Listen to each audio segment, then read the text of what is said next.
smrti, nego od suda Božjega posle smrti.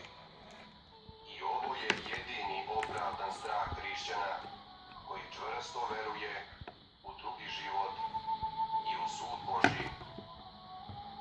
A bez vere u drugi nebeski život, strah je konop po vratu kojim smrt vuče osuđenike u ždrelo svoje. Život za bezverca nije drugo do vetar smrti, vetar koji diže i obmara svoj mrtav pepeo. Migolji taj pepeo i utišava ga. Kada bi bezverac do kraja logično mislio, on bi morao reći da života upravo i nema.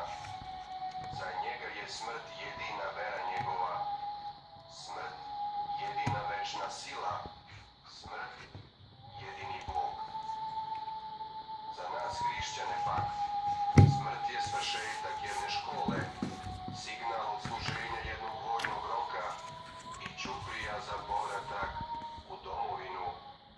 Upravo smrt je sama po sebi ništa za one koji veruju Hristu.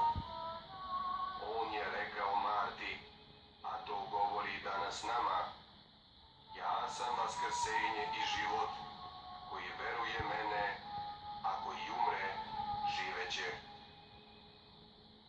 Kome ćemo verovati, ako nećemo Hristu, brate Stavro? Ljudima ne možeš da veruješ ni kada kažu svoje ime, još manje kada kažu platit ću ti sutra, a najmanje kada govore o stvarima dubokim i visokim.